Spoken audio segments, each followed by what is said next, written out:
Assalamualaikum warahmatullahi wabarakatuh. Selamat datang di channel ini. Terima kasih untuk Anda yang sudah mensubscribe channel ini. Semoga senantiasa diberikan kesehatan, kebahagiaan, dan diberkahkan segalanya oleh Allah Subhanahu wa Ta'ala. Amin ya Rabbal 'Alamin. Pada video kali ini, kami akan mengulas tentang 8 arti hewan masuk ke rumah menurut Primbon Jawa. Kalian harus tahu. Simak video ini hingga akhir agar Anda tidak penasaran. Video kali ini akan menjelaskan 8 arti hewan masuk ke dalam rumah menurut Primbon Jawa.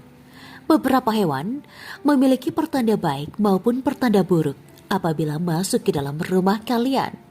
Karena itu, menurut Primbon Jawa, jika melihat hewan tersebut masuk ke dalam rumah, kalian harus waspada dan bersiap-siap mengenai hal yang akan terjadi. Lalu, apa saja arti dari hewan yang masuk ke dalam rumah? Simak penjelasannya di video ini. Dalam Primbon Jawa, setiap hewan memiliki makna tertentu dalam hal ini. Jika ada hewan yang masuk ke dalam rumah, maka ada pertanda alam yang akan terjadi. Bisa jadi, hewan yang masuk tersebut menjadi pertanda buruk atau bisa juga sebagai pertanda baik bagi kalian. 8 arti hewan masuk ke rumah kalian adalah sebagai berikut. Yang pertama, kupu-kupu. Ketika ada kupu-kupu yang masuk ke dalam rumah, maka akan ada tamu yang datang ke rumah kalian. Persentase kebenaran dari hal ini adalah mendekati 10%, karena banyak yang sudah membuktikan. Tetapi, jika kupu-kupu masuk ke dalam rumah malam hari, maknanya adalah akan ada orang jahat yang mendatangi rumah kalian. Yang kedua, kumbang bertanduk. Jika hewan ini masuk, hal ini akan menjadi kabar buruk bagi kalian. Karena menurut kepercayaan Jawa, ada teluh atau santet yang dikirimkan. Jika hal tersebut bukan kumbang kiriman teluh, hal ini tetap merupakan hal yang jelek karena kumbang sangat suka berada di tempat yang kotor. Yang ketiga, kodok. Andaikan rumah Anda tidak dekat dengan sawah, tetapi ada kodok yang masuk ke dalam rumah, maka akan ada tamu dari jauh yang akan datang ke rumah. Umumnya, tamu itu akan membawa informasi rizki. Maknanya, kalian akan mendapatkan rizki dalam waktu dekat. Tetapi, jika ada kodok dalam rumah karena ada rawa, sungai, atau sawah di dekat rumah, maka masuknya katak ini tidak memiliki arti apapun.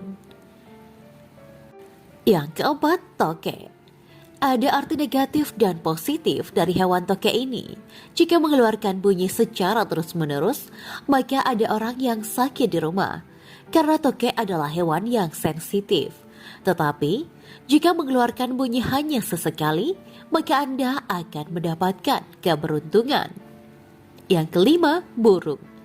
Sekiranya ada burung yang masuk ke dalam rumah, misalnya burung gereja, maknanya adalah yang tinggal di dalam rumah tersebut akan mendapatkan rizki. Hal ini merupakan ilmu titen Jawa yang dapat terjadi ataupun tidak terjadi.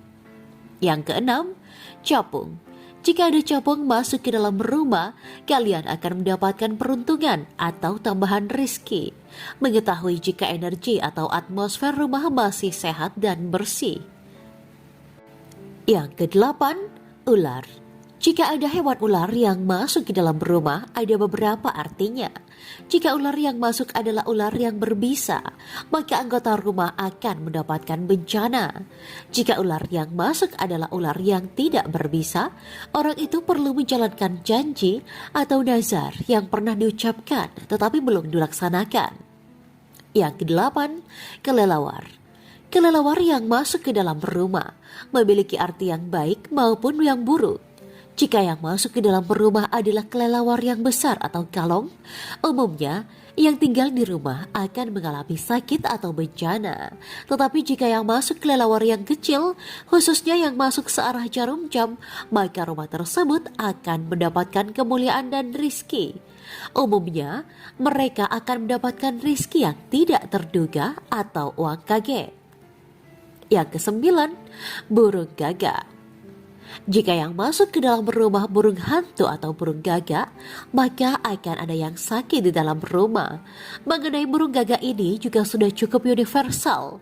Rata-rata buku burung pemakan bangkai ini dimaknai dengan pertanda yang jelek. Sehingga perlu menangani pertanda jelek ini dengan lebih mendekatkan diri kepada Allah Subhanahu wa Ta'ala. Namun, terlepas dari itu semua, takdir buruk dan takdir baik manusia sudah ditentukan oleh Allah Subhanahu wa Ta'ala.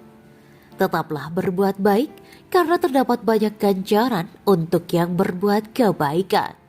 Sesungguhnya Allah menyuruh kamu berlaku adil dan berbuat kebajikan, memberi kepada kaum kerabat, dan Allah melarang dari perbuatan keji, kemungkaran, dan permusuhan. Dia memberi ganjaran kepadamu agar kamu dapat mengambil pelajaran. Quran Surat An-Nahl ayat 90. Terdapat banyak sekali ayat Al-Quran yang memerintahkan kita untuk senantiasa berbuat baik kepada orang lain.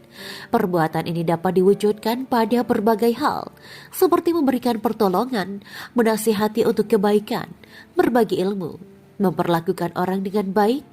Allah Subhanahu wa Ta'ala berjanji akan memberikan ganjaran baik langsung di dunia maupun di akhirat berupa surga. Allah Subhanahu wa Ta'ala berfirman, bagi orang-orang yang berbuat baik ada pahala yang terbaik atau surga, dan tambahannya kenikmatan melihat Allah, dan wajah mereka tidak ditutupi debu hitam dan tidak pula dalam kehinaan. Mereka itulah penghuni surga, mereka kekal di dalamnya. Quran Surat Yunus ayat 26. Dan barang siapa mengerjakan kebaikan, akan kami tambahkan kebaikan baginya. Quran Surat Asy-Syura ayat 23. Dan berbuat baiklah, sesungguhnya Allah mencintai orang-orang yang berbuat baik. Quran Surat Al-Baqarah ayat 195. Sesungguhnya rahmat Allah sangat dekat kepada orang-orang yang berbuat baik. Quran Surat Al-A'raf ayat 56. Ayat-ayat di atas juga menerangkan bahwa orang-orang yang berbuat baik akan dicintainya, memperoleh rahmatnya dan tambahan kebaikan.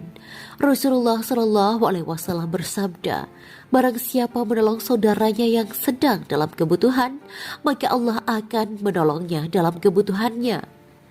Dalam hadis lain beliau bersabda, janganlah meremehkan kebaikan sedikit pun, walau hanya berbicara kepada saudaramu dengan wajah yang tersenyum kepadanya. Amalan tersebut adalah bagian dari kebajikan. Sayyidina Ali juga berkata, sebaik-baik bekal akhirat adalah berbuat baik kepada hamba-hamba Allah.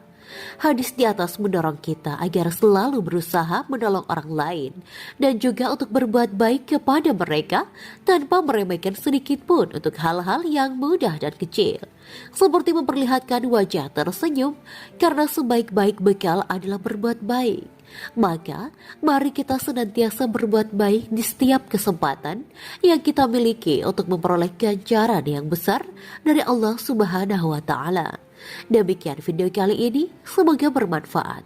Wa akhiran, wabillahi taufiq wal hidayah. Wassalamualaikum warahmatullahi wabarakatuh.